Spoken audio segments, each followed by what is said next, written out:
ईक्षा Hindi classes में आपका स्वागत है। आज हम समास के आखिरी 2 भेद पढ़ेंगे। पिछले वीडियोस में मैंने 4 भेद समझा दिए थे, अब 2 बाकी रह गए हैं, उन्हें हम आज करेंगे। 5वां भेद है द्वंद्व समास। द्वंद्व समास, द्वंद्व का अर्थ शायद आप जानते होंगे। द्वंद्व का अर्थ होता है आमने सामने। द्वंद्व युद्ध के बारे में सुना होगा। द्वंद्व युद्ध होता है जब 2 लोग एक जैसे, एक समान, एक तरह के शस्त्र लेकर आपस में युद्ध करते हैं, तो उसे कहते हैं द्वंद्व युद्ध। दोनों पक्ष बिल्कुल बराबर शक्तिशाली होते हैं और उनमें जब युद्ध होता था तो उसे कहते थे द्वंद्व युद्ध। तो इस समास का नाम है द्वंद्व समास। तो आपको द्वंद्व शब्द से कुछ समझ आ रहा होगा, तो मैं आपको बता देती हूं कि जब समास प्रक्रिया द्वारा समस्त पद बनता है और हम देखते हैं कि उस समस्त पद में या उस सामासिक शब्द में दोनों पद प्रधान है, दोनों पद इंपॉर्टेंट हैं, दोनों का मूल्य एक बराबर है, दोनों में से कोई भी एक कम या ज्यादा नहीं है। जैसे भाई बहन, भाई बहन, भला बुरा, रात दिन, 2-4, माता पिता, दाल रोटी, घी शक्कर, नर नारी। इनमें आप देखेंगे दोनों पद एक जैसे महत्वपूर्ण है।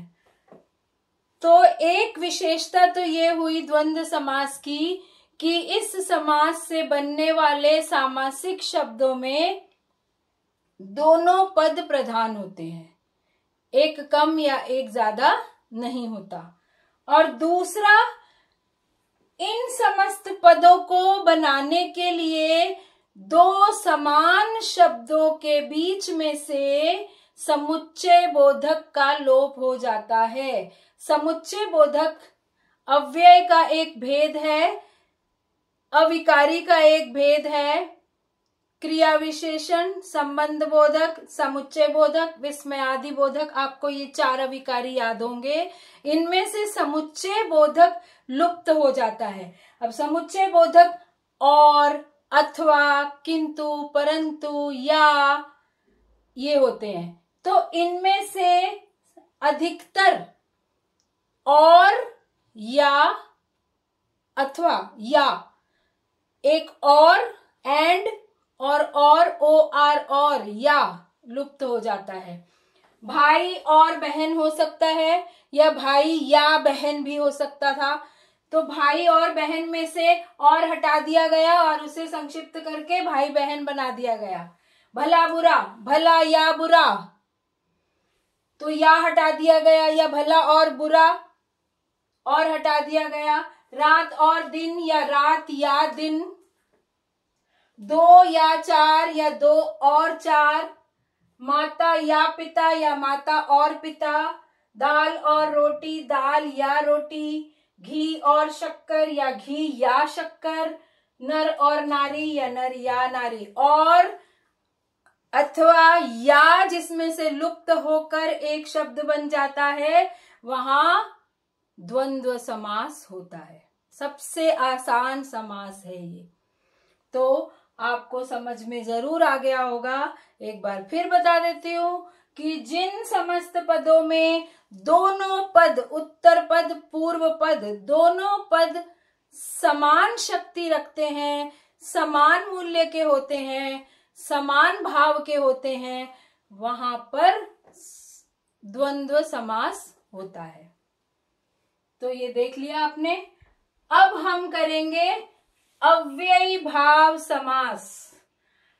अव्यय, अविकारी शब्दों का संक्षिप्त रूप है अव्यय। अभी मैंने आपको बताया था क्रिया विशेषण, संबंध बोधक, समुच्चय बोधक, विस्मयादि बोधक, ये 4 अव्यय हैं, 4 अविकारी शब्द हैं।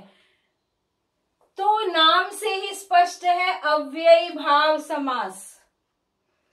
इनको हम जरा देख लेते हैं एक बार, फिर मैं आपको आगे बताती हूँ कि ये अव्ययी भाव समास कैसे हैं। प्रतिदिन, इसको अगर हम विग्रह करें तो ये होगा प्रत्येक दिन। यथा समय, समय के अनुसार। आमरण, मरण तक, मरने तक। बेखटके, बिना खटके। भर पेट, पेट भर कर। आजन्म, जन्म भर यानी जीवन भर। प्रत्येक, प्रति एक, हर एक। यथाशक्ति, शक्ति के अनुसार। बेकाम, बिना काम के। अब देखिए, आपने शायद ध्यान दिया है या नहीं कि इन समस्त पदों में पहला पद यानी पूर्व पद अव्यय होता है। अव्यय होता है। ये संज्ञा, सर्वनाम, विशेषण और क्रिया में से कोई नहीं होगा। प्रति, यथा, आ, बे, भर, आ, प्रति, यथा, बे, ये सब अव्यय हैं, उपसर्ग हैं। ये कहीं भी लगने वाले उपसर्ग हैं और ये अव्यय हैं। ये विकारी शब्द नहीं है। और जहां विकारी शब्द होंगे वहां ये समास नहीं होगा, अव्यय ही होगा शुरुआत में, प्रारंभ में। और ये पूरा समस्त पद क्रिया विशेषण बन जाएगा।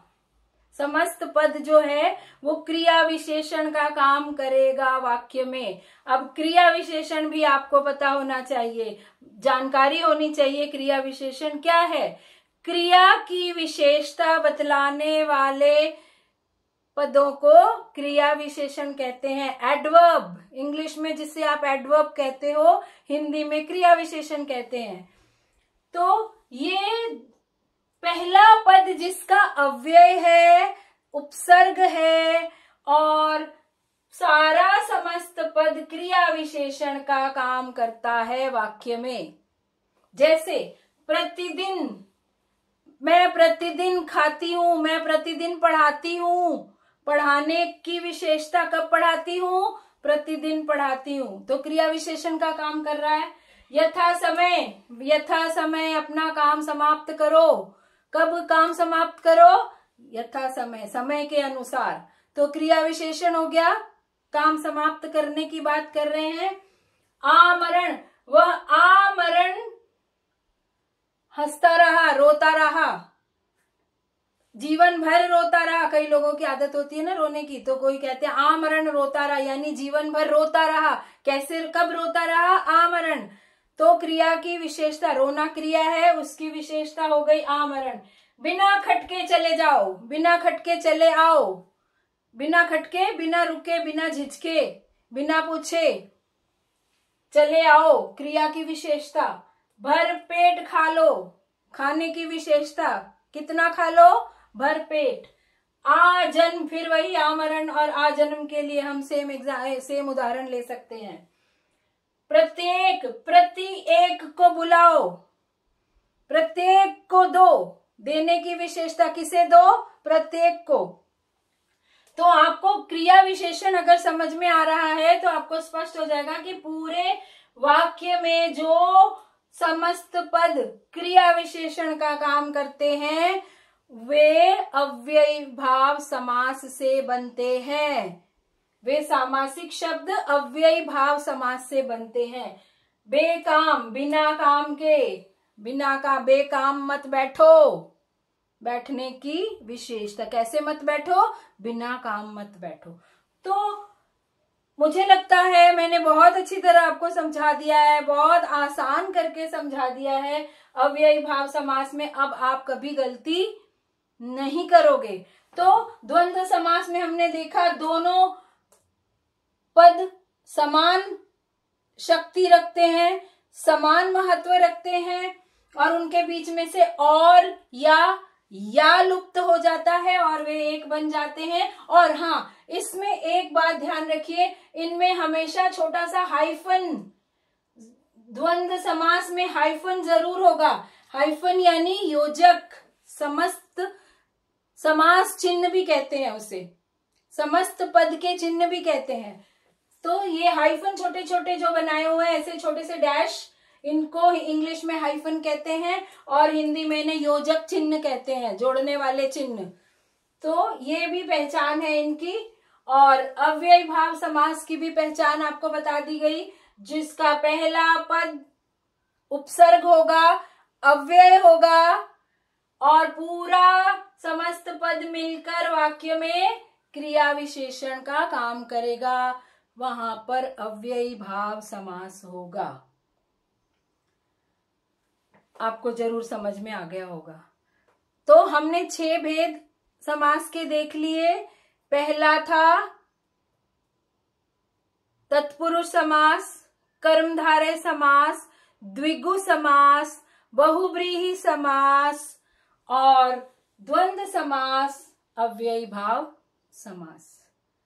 यदि आपको अब भी कोई कठिनाई हो तो आप कमेंट बॉक्स में लिखकर मुझसे पूछ सकते हैं और आप अभ्यास कीजिए, याद कीजिए। बहुत सारे उदाहरण आपको मैंने दे दिए हैं, इन्हीं को समझ लेंगे तो आपको आगे किसी भी प्रश्न का उत्तर देने में कठिनाई नहीं होगी। और आपने चैनल को सब्सक्राइब कर ही दिया होगा, नहीं किया तो अब कर दीजिए और अपने दोस्तों से शेयर कीजिए, लाइक कीजिए, बेल आइकन को जरूर क्लिक कीजिए और भाई बहनों से झगड़ा मत कीजिए।